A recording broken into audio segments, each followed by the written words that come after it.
Hey, well, welcome folks. I'm Jorge Arango. I'm the art reviewer for the Portland Press Herald. I've written a review of this show, which will be in next Sunday's audience section of the Portland Press Herald. I also write about design. I've been writing about design and art for about 40 years. And I write for Maine Home and Design locally and New England Home.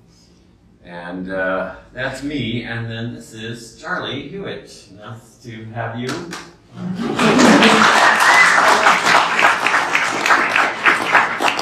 appreciate it. And, I am Charlie Hewitt. I'm a painter, and I'm a printmaker, and I'm a sculptor. And I'm a very happy guy. It's nice to say that at my stage in my life, with all the barbs and wildernesses I've traveled through. So why don't we start with some of the barbs and wildernesses? Why don't you tell us a little bit about you, how you got into painting and going to New York? Yeah, I was born in Lewiston, lived in Auburn, across the river from the mills. And I'm old enough to understand it now. I know exactly what it was about. That river and those mills and that factory and the poetry of the time. Being in a community as isolated and French as mine was, and safe. It was so insulated. It was the church, the family, and work. Those were our trinities. And that was respect, but the rest of the world was strange to us, very different. As Obama identifies black, I identify French. My family were roofers, sailors, and my grandmother spoke French, no English. I spoke French before English, then flunked French twice, which is my way. And that kind of gets the kind of edge I have, you know, because I have a pebble in my shoe. Because being born French and knowing what I learned about it being a base culture and a base language. So when I finally got to high school to speak French, I had to speak Parisian French, because the French I learned wasn't good French. So that sets up an attitude, you know. And my river wasn't swimmable, but when it got to Brunswick, it was better. You know, our culture didn't have a lighthouse, but they had plenty of them. So it was a us and them, and my dad was in the Navy, and at Brunswick, and he was an interloper, but he tried to fit in. So I love being raised in that community, but I would stay up at night, listen to WWVA all the way from Wheeling, West Virginia, on my transistor, and I knew the world was out there. Something big was out there. Until I got to Wheeling to find out what was really there. It was beautiful. And so I wanted to go down that river metaphorically and find out what was, and New York was the place. Did you create as a child? Did you do any kind of artwork or art projects? Or? Yeah, actually.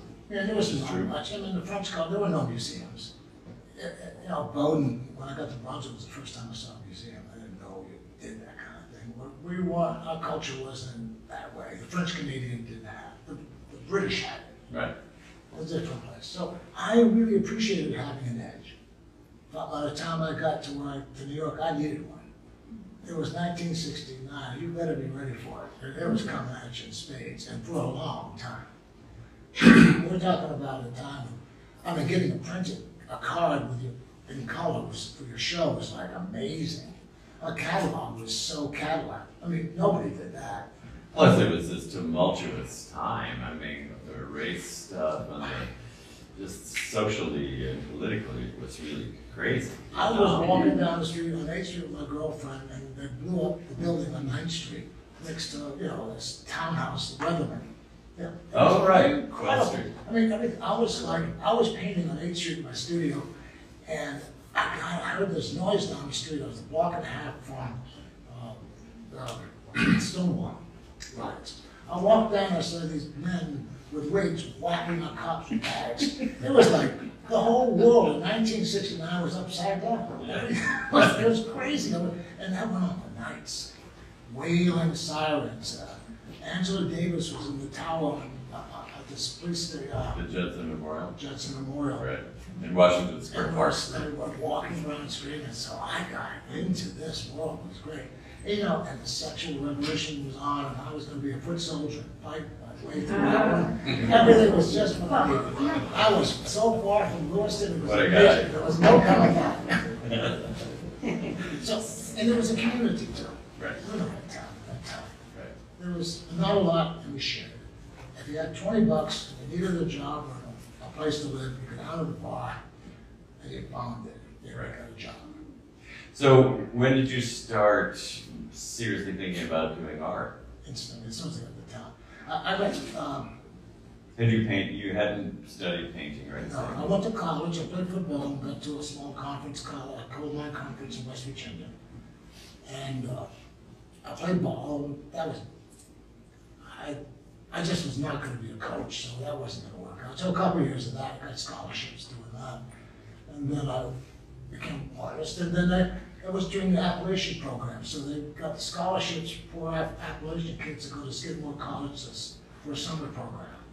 So they gave me a couple $100, I cashed a check and hitchhiked up, and there I ran into Phil Guston. And he was like, he was like so, God, he was so real. I mean, he was so understandable, because everything I learned about art was like for other people. Right. It wasn't really my way of speaking. For example, the first slide talk I ever went to, Phil Guston showed his 100 favorite paintings. He had to do slide talks and teach for a living. He wasn't selling work. But he was starting to paint these crazy things, he called them, out of peanuts and KKK figures. So he sells the slides of Puro and all these paintings, and he gets to this one painting of a bowl of cherries that's in the Garden Museum. And he says, you know why I like this painting? And I thought he was going to talk about the weight, the ellipse, the construction, the form. You know, these are such delicious cherries. These are just, I mean, so delicious. If you ever thought about life as being sad, or ever get depressed, just always realize there's a bowl of cherries in life. That's a good reason to paint. That was my reason to paint. I want the police. That made sense to me. And I said, I like him. So I talked to him, and he was successful. And then, let me just tell the story, right? Good enough for the story? This is an interesting story. So I'm a little size too. And that night, I was at one of the dorms, a summer night, and if Lyndon Johnson, Richard Nixon was running against, he was being primaried by Rockefeller. Rockefeller said, I'll end the Vietnam War if I get nominated. So I was excited. So I was watching the Republican convention, and Nixon won. So I walk out, I was with this young woman, Susan Dreyer, and I kick a trash can. My whole life starts now. So I kick a trash can. How simple, I was mad. But the lid of the trash can rolls, and a cop car is coming. I swear to God. And slow, because I'm in trouble, I have a mustache. Those days, you're in longer hair. Yeah, the cops were trouble. The trash can rolls and bumps into our car. I swear to God, it's true. I thought, oh, we gotta get cop car. I get in the car, we drive away. And we drive down to a bar. Of course, there's a lot of bars in this stuff. It changed my life. And the cops pulling behind us and pin us in. And they grab her and slam her in the car, and they slam me against the car. I swear to God, I beat both of them up. And then I go, what did I do? You beat both cops up? They ran away. But this is the fairness to the Saratoga Springs Police Force, okay? They were mall cops. What they did was they would hire these guys because the track was in season, and they'd hire mall cops, and they thought they were big guys because they had a car, a speaker. So I was a physical guy, and so I go home and I go to bed. I'm like, I'm done. I'm in trouble, man. I'm in trouble. I woke up in the morning. I was having breakfast. And everybody in town with a mustache got arrested. And you just stayed off the street and shaved your mustache. My friend Mike Henry has scoliosis and like this. And I said, Mike, I'm so sorry with the jail. He goes, Charlie, it's okay. Nothing ever happens to me. So this is how my life begins. This is like a story. Then I'm in my studio with a hangover. I'm really in trouble. Right? I'm in trouble. And I never forget this window. This giant figure looms, opens the door as Gus, and he says, kid, here's a phone number, get out of town. Boy like you doesn't it? You go to the Mercedes Matters and Morty Feldman and go to New York and get out of here right now. Isn't that a great man? I can say a lot about him. And I want to say something about the cherries. When he died, I went to the courtroom to see the show, and I walked up the marble stairs, the last paintings. You know what the last paintings are? The size of this wall. Giant cherries. Right? When that guy said something, he meant it. And that touched me for my whole life. It struck me for my whole life. It made create fear for my whole life to have intent. Right. And to be original. And it caused me a lot of trouble, because I sometimes wasn't up for it, but sometimes I resisted. Things would have probably been better for me. Right. So he was a huge influence. You were at Skidmore studying art, right? And then you went down to New York. You got out of town, you went down to New York, and then what happened? How did your career start to develop down there? I mean, you hung out at a lot of the bars that the Avex guys did, and right, Cedar Bar. And there were a lot of Soho galleries. We opened our own spaces. There were a few galleries before they took them over. Right. I worked construction crews, and they were full of all artists. So we told each other. Right. Everybody shared. Right. It was equitable, fair. There wasn't a lot of money, so we didn't mind. Then it changed. And it changed a big way. So what would you say was your first big kind of break in your career? I mean, the small breaks were constantly enough to keep me going. The biggest part of my life was being able to work to sustain myself to be an artist. Right. And I didn't have a break forever until, I was on a construction job. I was working. Right. A guy comes by and asks me. It was when the East Village started. So that was the biggest break for me, because they were looking for alternatives. And the guy, I was on a job, and he said, I'm looking for artists who were born in August. That's stupid. I mean, that's how seriously we curated shows in those days. East Village was like an alternative, a disruptor. Right. Fabulous disruptor. I mean, you didn't have to have credentials or criteria to show. And so that was fun. I felt I was getting in. And my biggest break ever came when Pat Nick asked me to make a print for her in my Haydn press. Really? Pat Nick, in that '83. I don't know if you know Pat Nick. Mm-hmm. She is amazing. And I got invited. She had the vinyl Haydn press on the island, and she met me in New York and asked me to make a print. And it was the first time I got invited back to Maine. As an artist, it was just great. Those prints took off and sold to the net. I started developing a relationship with the museum world and the creative world. And I've often said, it's hard to get a big painting under the museum door, right. But it can slide a piece of paper. So I became a printmaker. I enjoyed that. So I like the proliferation of image. I like the democracy, the utilization of multiples, and became very passionate about the medium. So you weren't just painting, you were doing lots of things. I mean, you were a builder, right? So you did lots of stuff. And so, we've got the hopeful sign, which of course, I don't know if you folks know, but he was in the New York Times just recently on the internet. So that sign started here, right, in Portland, which is over Speedwell Gallery on Forest Avenue, which I'm sure you all have passed. And so the impetus for that sign, why don't you talk about that for a minute, and then how did it go from that to this, and then you can talk about what we were talking about earlier about the politicization of yeah, sure. That and this are the simultaneous. Right. That and this are the same thing. It's like Picasso said, you paint a chicken different than you do an egg. They're both a chicken. If you get that, and I refuse to be a commodity. I refuse to be a Cadillac or a Chevy or a Ford or a bike. I won't do it. If I can own anything from my resistance, it'll be I will go down fighting that way. But how did Jocelyn Lee on a dark November night at Speedwell, as my friend Allison Woolley Hildreth's show, said to me, would you put a piece of sculpture on my roof? Instantly being the artist, I visualized the corner, saw the spot, I figured how many cars came by, I knew exactly what direction was going on. And Aaron Stefan put one across the street, so I wanted to get one over here. That's exactly how it was. It's about a nanosecond. He said, okay, thanks, I'll do it. And I figured, what am I going to do? The guy's going to go, I do these urban rap pieces, the static pieces, and they've been popular. So I was thinking maybe I'll make one of those. And I was thinking, I had made some more neon work earlier that I'm going to revive. And it didn't go very far, but I did walk into a facility in Lewiston that does giant signs, marquee signs. So I knew that was there, and I knew the roof was there. the first thing I designed was a sign that said Portland of all things. I mean, that's how dumb, I'll admit that. And I came up with some ideas, but you know, to come up with the idea for the word, I have to go to, let's do John 1:1.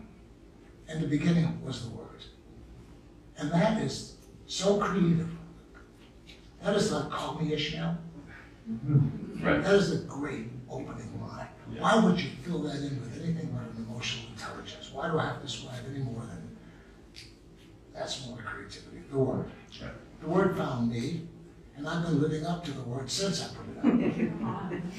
Well, but so you arrived at that word through some pretty dark times, right? You had... Yeah, dystopian feelings about politics and frustration and loneliness. I didn't even understand. My fear was feeling lonely, feeling other than the people I admire, the workers I work with. I'm a contractor. Right now, I'm working on buildings. My plumber and my electrician aren't people who would necessarily come to this talk, but who would do anything for me. Mm-hmm. And I want to know them more. Right. It's like knowing my dad and my antecedents. Why do I want to not be part of them? So, like I said, I find myself in my corner, throwing with my narrative and emboldened by intelligence and throwing rocks at their corner. I mean that. And I didn't know that until I created the sign. So now I feel somebody in the middle, and I feel courageous there. I feel that I can help with that narrative. So it was a response to those dark times, right? And then that would have been 2019. Yeah. Right. Well, I'll tell you, William Barr just said something incredibly stupid, and I was talking to my friend, my dear in New York, and I just said, I feel hopeless. And I walked to the house and said, well, that wasn't going to work. Right. That's simple. Right. But putting it together into showing up on a truck 24 feet, that's a whole other situation. Right. Because the sign is 24 feet long. Yeah. So that goes up, and then how, so I want to talk about the signs a little bit because they come originally, your inspiration, I believe, was from the old road signs that you find along these iconic roadways like Route 66, right? That have all disappeared now. They've all been kind of corporatized, and now you have billboards, but they're all McDonald's and whatever. And these had a certain kind of artistic approach to them, and they were evocative in a way, right, that this modern signage just is not. So you're harking back to that, correct? Yeah. Right. So, but the most amazing thing to me about these, if you look at that Bluebird sign, it's not just a bunch of colored metals that you solder together and put some bulbs in. You're painting on it too, right? So, can you talk about there's a way that gives it a kind of animation that they didn't even have originally. And so, when you're painting it, what are you going for, right? What is it that you're trying to soften it? To soften it. Make it, give it a patina. Right. Because it's an important piece. And the Bluebird is about, when I was a young man, I moved from Brunswick. My dad got stationed in Southern Maryland. We moved there, up the road was the Bluebird Motel and Diner. And I didn't know it, but it was for blacks only. Yes. And I was ashamed of that for a long time. And I'm 75 and I finally got to say it. Okay. I found my political voice in my heart. It would be tough to say it with this medium. It doesn't mean to say what I see it, but I can say something specific. Can I say something about painting in this world I'm in? Yeah. So, and this could relate to relationship, relate to everything, but when I get up in the morning as a painter, and I get to my car and go to the studio, it's crowded. It's got Giotto, it's got Piero on it. I get to Rembrandt, I'm not even past French painting. And I'm get to America, and I'm bumping up against Guston, I'm taking some of him with me, damn it, I'm just dragging this stuff along. It's a slow commute, because it's a crowded road, full of so many things I'm supposed to do. So many corners I'm supposed to ride and things. I get in this other lane, those things, ain't nobody on it except a couple people. And I can drive right by them. But it takes something to get to that lane. And I love that. having that. And I go back tomorrow, I'll paint. Right. I would love, and this is who I am, in this place of mystery and source for everything. And to tie these together, again, about this and this. A chaplain, I met him back, was talking about a patient of hers. I sent some hopeful signs to her. This is how powerful I'm living this life. Told me she was dying of cancer, and did she have hope? We were talking about hope. This is really moving. And she says to me, I read her from your piece, I read her the Emily Dickinson poem, that hope is a thing with feathers. Yeah. Does that kill you or what? So do I live in this world? Yeah. Do I know it all? No. Do I want it figured out? Okay, still don't ever anybody figure it out. Do I want to know about my love for my wife and my feelings? No, I just want to live them. I don't want to describe them to you. You're not entitled to them. Did I tell you about my God and my feelings? No, because I don't know who they are and what they are. It's just know I'm going to wake up tomorrow. And I go out and fight that dragon that's out there every goddamn morning, because I'm from Lewiston. And I'll come home, sometimes I got one ear and one arm. I say, that was a rugged day. Some days I kick ass, you know? And that's what I mean about living an emotional life. That's what I mean by the word. Right. Why would we take something like John and put something to that word? Right. Most creative writing ever is in the Bible. Does that mean I'm religious? I don't care. I don't know if it makes any difference, but I just find some of those stories pretty weird and pretty incredible. Well, I do want to talk about redemption because, so, you know, you did hopeful during a dark time politically, but you've also had many emotionally dark times. And you believe a lot in redemption, that, you know, grace is comes and you're redeemed in some way. And I think if you look at these paintings, they really are very much about redemption, right? They all have the imagery of the wing, and you paraphrased Dickinson when I was here the other night. You said hope is a thing with wings, right? Hope can be a thing with wings, and as a thematic in art, it can also be a really treacly, saccharine, sweet thing with wings, right? But these are not that. And so, for me, part of it rests in the fact of the abstraction. So you're not like having a particular idea about what hope should look like, right? But it's also in the layering and the incredible technique. There's so much going on in all of these paintings, the patterns, the layers of the tissue, and some of them look like they have rag, and some of them, you know, they're stencils. So can you talk about your technique and how that emotional process that you're talking about is worked through in these layers? Yeah, I don't think I'm painting a bird. I think I'm painting the space the bird flies in. It's the atmosphere of the bird. Right. For me, it's what does this thing flow through? What is this space? In the bush of goats, it's a whole another space. It's a more psychological space. And some of these are more beautiful. This is referential to George Braque in terms of the signature image, the solidarity of it. But I feel the atmosphere of the piece. And redemption is a good word. You know, to fill me out, and I don't mind saying this, I'm a recovering alcoholic. So I've had some times. Right. And they weren't all bad. There's no tears in this. This is like, it was time. The time was time. It was time. But I know that we can change. And I've seen it happen.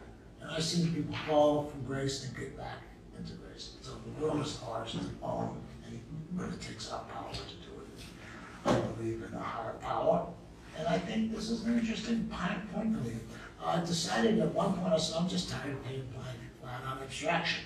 I want to just paint something. How the hell I came up with the bird again? It was just, I just frisked it. I used that image. I used to paint a lot of images from the Stations of the Cross. Because I found that it's very important in my narrative. Right. So that was from a saw. Jesus was a carpenter. So then the saw became a wing in a second. Just in seconds, I sprayed some paint. Then that floated. And that flow gave me a place to drive a story. How long I'll keep doing these, I don't know, because I'm already interested in plumbing. I really mean it. Not Extension cords and light bulbs, and into some cool stuff. So the process for me is based in printmaking. I'll take sheets of paper, beautiful sheets of paper. I'll ink plates and I'll run them through the press, and I'll let them dry, and then I'll use them for layers. Some are very thin, transparent. And the other thing about these, it's the first time I've ever worked on a paintbrush. There's no paintbrushes. It's all spray paint, and tape, and that knife. So what I've done, you know, the years I've done painting so long, I had to find some way of tricking myself from being myself. Because you get bored being Charlie Hewitt all the time. I don't know if you can believe it, but I do. I can't believe it, actually. No, I have to motivate myself to be change. So if I say I'm not going to use a paintbrush, or I won't use the color red, I mean, I'll fall out of something. I'll do something to make me different. Right. So no brushes, some squeegees, cut paper, brush with glue, but keep the brush out of it. Right.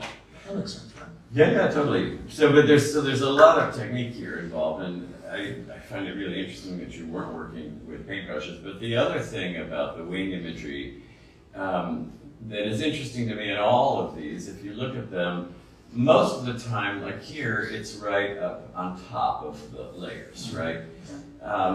But in a lot of them, it's like the wings are struggling to come to the fore, and they're almost feels like in some of these, there's a kind of primeval struggle between forces, and sometimes they feel like in this one, they're really sort of like all fluttering, and they're sort of in a kind of, it's not exactly a battle, but it's sort of like a struggle of some sort. Sometimes they feel like they're plummeting to the ground.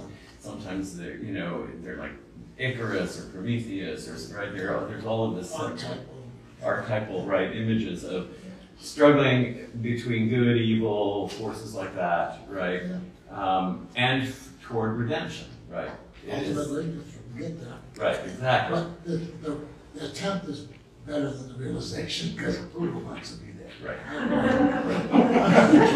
That's not my argument. And I do want to say that these are all referred to many times to ghosts, apparition, spatial, spectral. Oh, okay. The illusion of, and in nature you never really see a bird. Really, they're always moving. Mm-hmm. So the idea is it's constantly flowing by you. Right. You feel it, you feel the wind of it.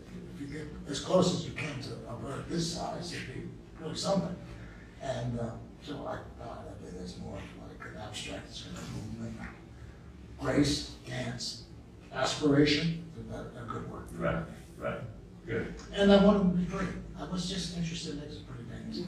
I don't always do pretty things. Well, but again, they're not just pretty because they have so much layering, and the imagery is kind of mysterious, and so they come off, they're beautiful. They really are very beautiful. But they also feel like very, they feel very emotional. They feel like they have a kind of emotional depth to them, a kind of intellectual depth to them, right? That's really about something that's much more primal than just the wing imagery, right? That it all incorporates. Yeah. So yeah, I mean, I think they're very complex. I don't know if you all have had a chance to really look up close to them. You can actually tell in some of them, like what's in the foreground, what's receding, what's coming forward, and so there's like this really cool tension that is happening on the surface that animates them in a way that is very, very interesting. Pulse, I like that. And I'm a generous painter. I like a lot.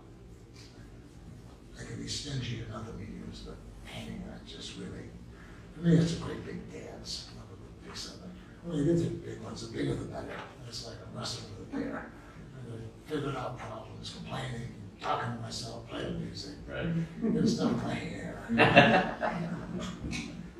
So, and then the hopeful sign, you have just installed one in New Jersey, right? Just on one side of the Lincoln Tunnel. Lincoln. Right. Right. So you were talking before about how you can be caught up in the politics of it, or the politicization of The weaponizing of it. the weaponizing of it. So, can you talk a little bit about that? Like, yeah, it's just an interesting situation. I mean, I have a responsibility. Okay, my responsibility with this whole thing is very curious because, like I said, I gave her a painting, I put it on the couch, instead of change your life. I think you had a problem with it. Yeah, maybe it would, but don't call me about it. So, but this word, I got somebody emailed because I have a light out on the F on Forest Avenue. I want me to go fix it. Now I've become hopeful super. I'm the super, I gotta get a ladder. oh, this wasn't somebody's speed well. This is like just random. That's hysterical. So that says that I've become spiritual. I have cast my net in some turbulent waters and caught some crazy looking stuff. I mean, some snarly looking sharks and turtles and shit like that. I cast my net in these gentle waters. It's overwhelming how the kind of response I'm getting from people is way beyond anything I've experienced in my life as an artist. I've experienced it in my family. I've experienced it with people I love. I've experienced it with people I've willing to cry with. This is an emotional response. I've gotten myself to have a relationship with strangers that is so intimate. They're talking about passing away. They're talking about addiction. They're talking about fear, hope. A chief of police in one of those small towns who's asking you to put a piece of this is way above my pay grade in some ways. You know, I'm talking about health workers who are talking about often bringing in some hopeful pens and they're crying because just nobody's recognizing. We're not seeing each other. We're not seeing them, and they're sad. I've got myself in a political situation. I'm saying, look, I'll go in the middle and meet you, you asshole. I'll go in the middle and meet you. I'll try it. Now I got to stick to it. That's a problem because we're going to go in some rock politics pretty soon. The narrative's going to change. It's going to be rugged. And I like to say I'm starting to figure out what's going. I work with, like I said, my plumber, my electrician wouldn't be here, but they would be here in Harvard for me. Some of the people who make my signs, some of my family, they like me and I like them. And I'm going to find this middle ground somehow. I'm going to keep it. I'm not going to let anybody take me off. I think we're somewhat responsible on this side here for some of the actions. We're going to quit clutching our pearls and try to figure out who they are and listen and say, I see you. I want you to see me. I don't mean that you're not valuable.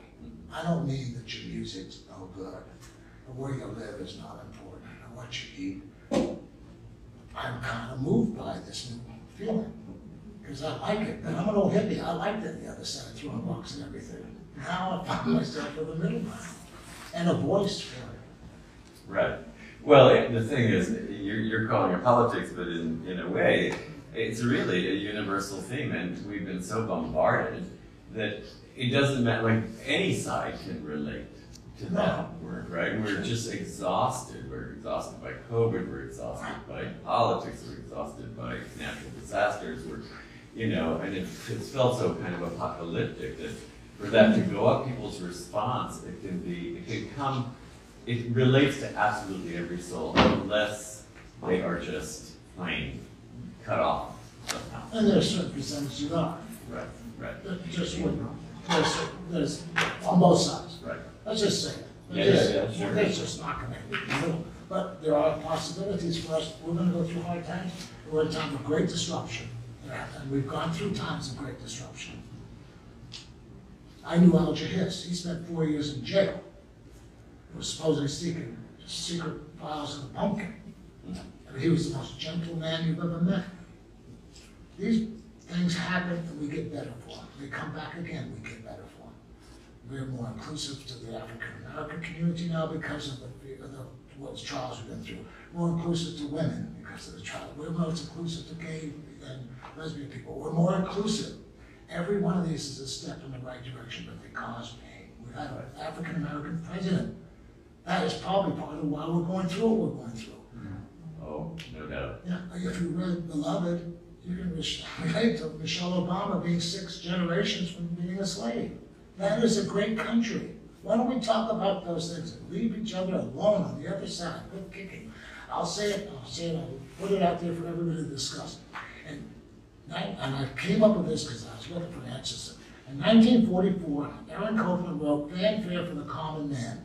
He wrote it and celebrated our country's participation in the wars in both conflicts in the Pacific and the Atlantic. We came back victors, celebrating ourselves, our culture, our country. 1944. 1952, Clement Greenberg says that's low art. That's lowbrow art. You gotta go to school to learn highbrow art. West Virginians were told that their music is bass. It's not good music. It's the most American thing we ever had. It's more American than the apple tree. But they're not. That's not important. That's lowbrow stuff. And I go to school and I play that too.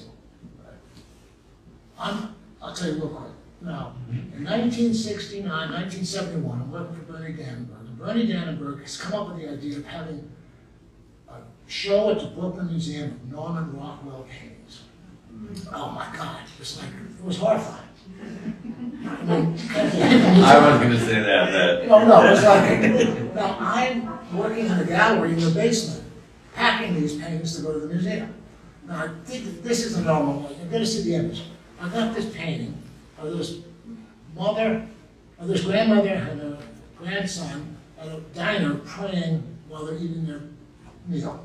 Saccharin, and everybody's looking at it as a prayer before lunch. I think they had a saltine cracker or something, right? And I got it on the leaves. I'm eating amongst the sandwich, looking at the painting, trying to figure out why I'm not supposed to like this painting. I had to talk myself out of it because I want to be an artist, can't like the painting. Why can't I just like the goddamn painting? I will now, but no, I have to, that's what I mean. We keep cranking it up, cranking it apart until we get it all into the universities, all into the damn museum, and all the institutions. And I've taught in those places, and they're not the end of the world, believe me. Right. Well, but that's a good example of how the Norman Rockwell, that image, you could relate to it, right? But perhaps an African American who was forced to, ride the back of the bus couldn't do that, right? So what's interesting to me about Hopeful is it transcends all of that, right? Because it's just the idea, That's right? I like that one. Yeah, Right. that's true. It was a gift. Yeah. It came from someplace, and I could afford to put it up, and I had the attitude to put it up, and I did. And that's simply it. So, Hallelujah. that's all. Because 30 years ago, I couldn't afford it, I wouldn't have, and I wouldn't have done it, and I would have wondered. Now, that's how grace comes, isn't it? Mm-hmm. So your Hopeful has been in several small towns along the coast, here in Maine and Connecticut, and now New York. What is going to happen with that? Is it Today, a juvenile correction facility in Norfolk, Virginia wants one. Brand new facility. I can't wait to get out and see them about that. Eastern Maryland, about 6 of them, the whole town. Like a friend of mine went to St. Michael's and he saw Charlie Hewitt everywhere. I mean, St. Pleasant Park, Maryland, chief of police in that thing. Ellsworth this weekend, if I survived the storm. Augusta, New York, billboards. I'm gonna put this is wild.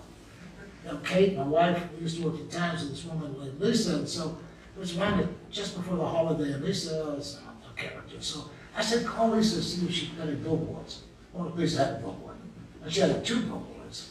So we did the one. Now the billboard, who would have thought? These billboards are little teeny lights, billions of them, and they usually come up with a guy with a pit bull saying, "Oh, I'll defend your rights to injury law." Got some HVACs, and then she said, "They're boring."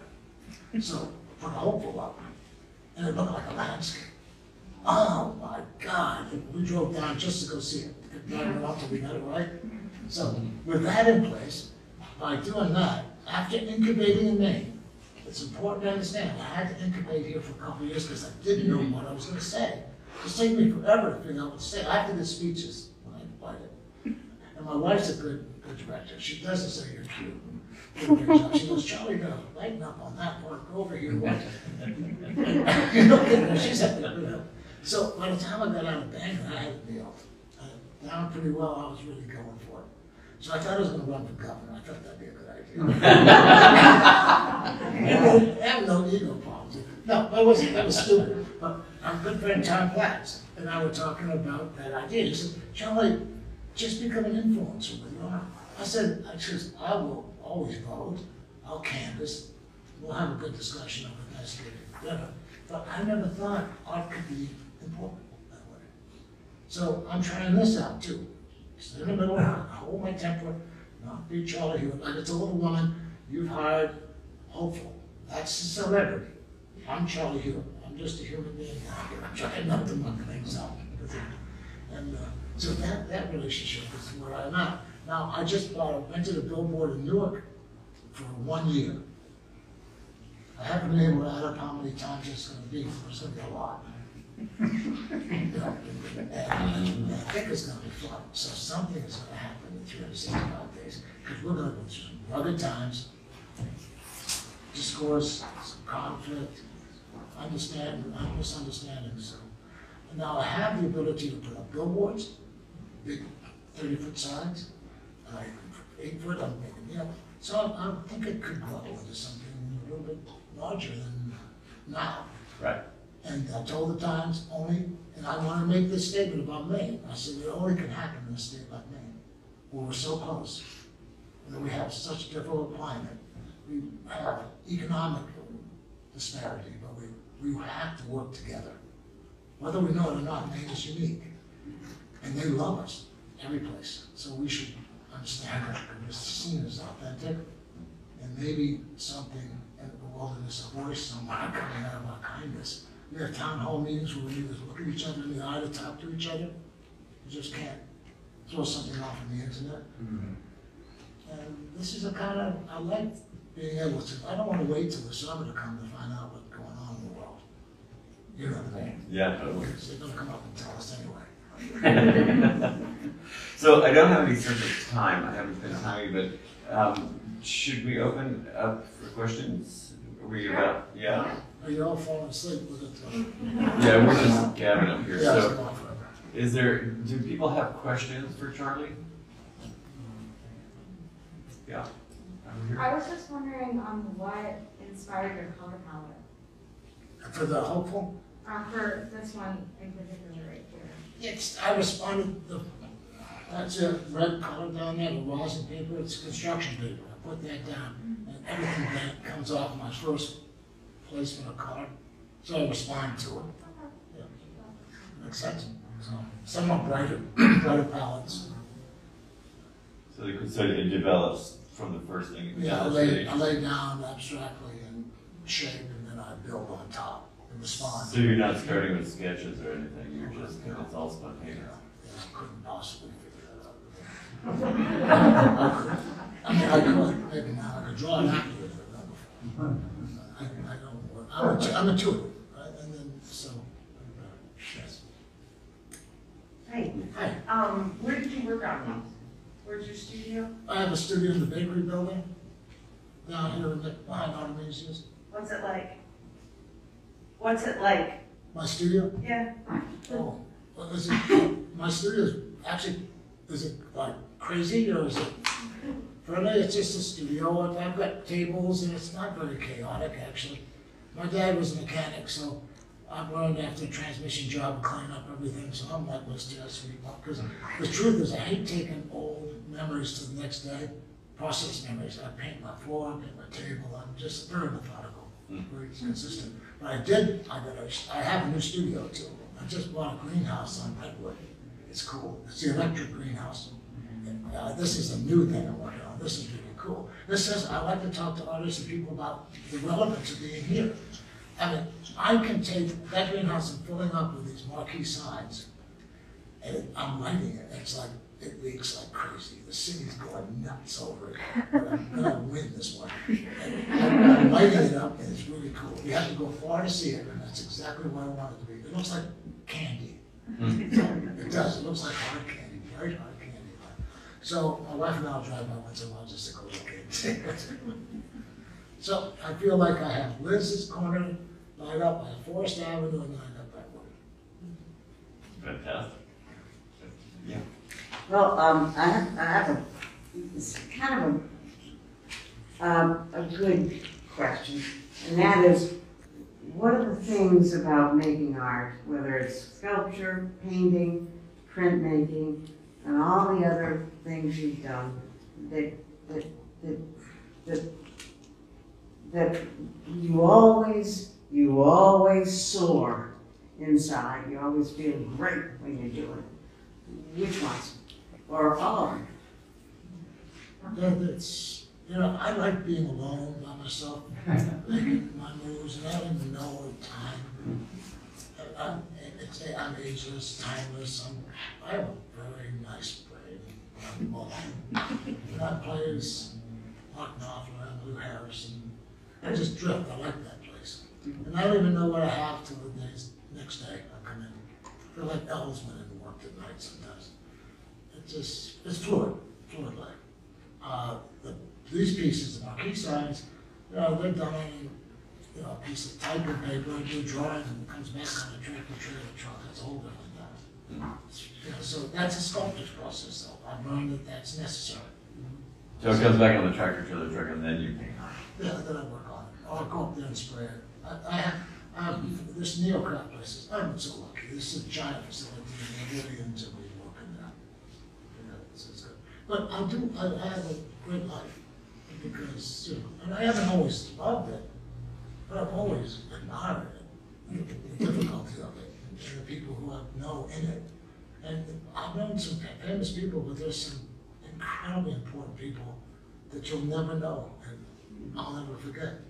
When I first was asked about inspiration just recently, and I guess they thought I was going to talk about Gus Tibbett or Cooney or something, I said what inspired me, the first night I moved into my studio on Bleecker Street in the Valley, was the day I was moving my stuff up that evening and I saw lights on all the buildings. Upstairs, all the lofts, and I was saying, I love all those people, and I want to be like all those people, and that's all I want to be. Understand? I want to just be that, work all my life as an artist. And if I can't that, I never judge myself, I never put myself in a position of, you know, that kind of clocking and career stuff. All that stuff is not measured by anything more than that night of admiration. Makes sense, right?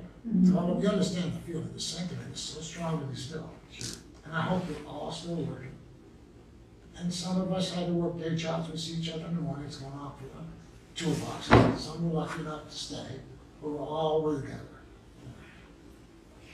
Well, so what if you start getting calls from, you know, as this thing takes off, from companies who want to license it for stationery? McDonald's.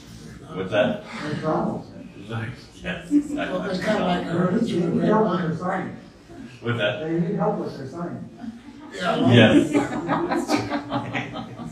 yeah, it's interesting. I also do, it's interesting, with my dealer, I have a show we call The Madness of Art. Any of you have ever seen The Madness of Art? We've got 55 of the craziest episodes of the nuttiest things we do about being in our world. They've been funny and very successful. So I told Jim I want to do a piece. When I haven't been able to get back to New York, I've been busy. And I want to do a piece about Jim. You know, you see The Madness Art, he's a great comedic actor and a very serious man. I want to do a piece that Jim says, look, Travelers Insurance just called me, and they'll pay me $5 million for Hopeful. I go, I won't do it. He goes, but Charlie, I don't know, lend it to me. He said, and then it's going to be a contemporary, and I'm going to turn around. It's going to be a little sad and real at the same time. And I'll be talking about I heard it through the grapevine, and grape nut flakes, you know, that. And then we're going to riff on it for a while. We're going to try to create this play, this story, and how I feel at my age of 75. You know, I never hit it big, I never made millions. And then I'll kind of morph into, I got a family, maybe I'll take the money. Maybe I'll send it out. Then we start talking about, you know, how that works, and how it's worked so well for Damien Hirst and other people. Why wouldn't I take it? That's how I'm taking this thing further and further and further, because there's something so contemporary about being successful with something like that. Yeah. It's so interesting rather than being admired. It was said that Americans would rather be envied than admired. This has a lot Especially of nowadays. Sure. and that's what I'm talking about. This world here is admiration. And those people are still working in the studios, no matter what. Those people you don't know, the past and still working and coming into a present. There's also something about that envy, that money.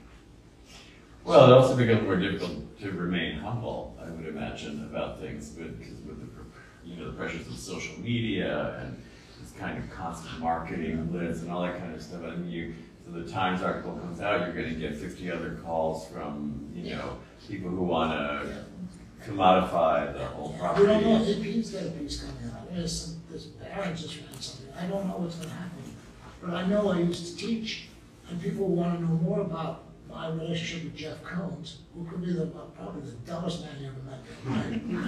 As opposed to Stuart Hedge, who just slogging it away.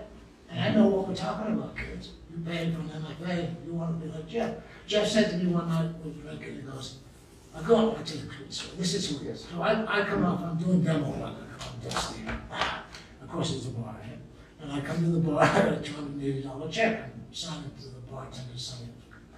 And Jeff said, I said, give Jeff a beer. And he goes, yeah, it's a pain in the ass. Us artists were victims of it. I said, how come I wouldn't get victims, Jeff? And he goes, and everybody's taking advantage all the time of me. And I said, well, Jeff, there's something wrong with this story. You made $5 million last year. I'm cashing a $280 check and buying you a beer. And I'm like, having a good life. Later that night, he says to me, Charlie, do you think I have a career? I said, Jeff, I don't know why you have one in the first place. I don't know how long it's going to last. And those are the that's the best I can tell you about his life. Yeah. I can sure tell you some Stuart Hit stories. They make it up, But this is kind of the problem when we pay so much for your education. You're so invested in things. Right. We're kind of losing.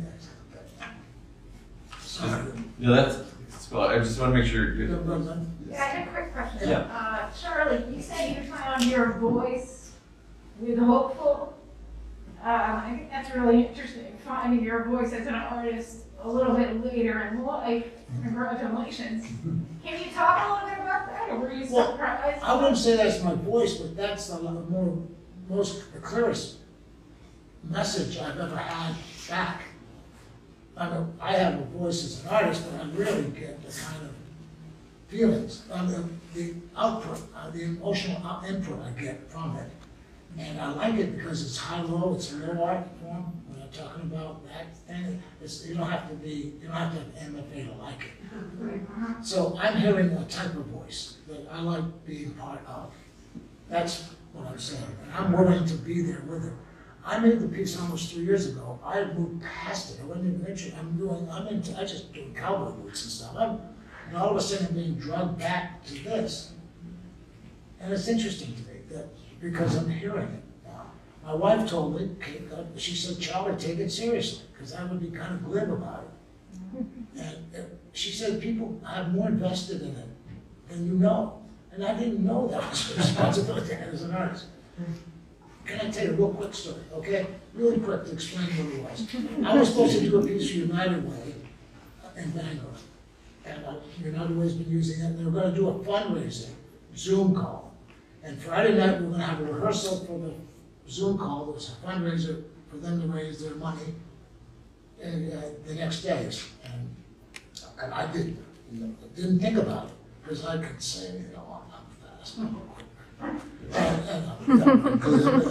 And I'm kind of bored. And so everybody introduces themselves, and I'm so how United Way. I'm Mr. Sergeant Man, the fundraiser. I do this, and I say, I'm Charlie. I'm the hopeful guy. I'm like, it was like dead. That was a mistake. They'll go, oh, we're all kind of hopeful, Charlie. I'm in trouble. I go, okay, and I'm supposed to tell them, because it's a rehearsal. Yeah, well, I'm going to talk about blah, blah, blah, blah, blah. They'll go, well, thank you. And then everybody else prepared speeches. Everything's lined up. No, this is not over. I'm going, man, I'm in trouble. And then, United Way Campaign Volunteer of the Year is an 8-year-old boy who rides his bike around delivering food to poor people. Right? Okay? And what does he do after that? When he gets his award, he holds up the hopeful sign. Oh. I stayed up and wrote a speech. I ran the next day. Kate said, "You cut that out, man. You're gonna get in trouble." Right? That's true. That is really cool, right? You get it? An 8-year-old boy said, "You wake up, kid, guy. You can't do this. If you're gonna either be it or don't be it." And I said, "Okay, I'm getting pretty good at these speeches now. I'm getting Miami out." They don't get people to listen to me that long. That's great. So are you gonna run for governor?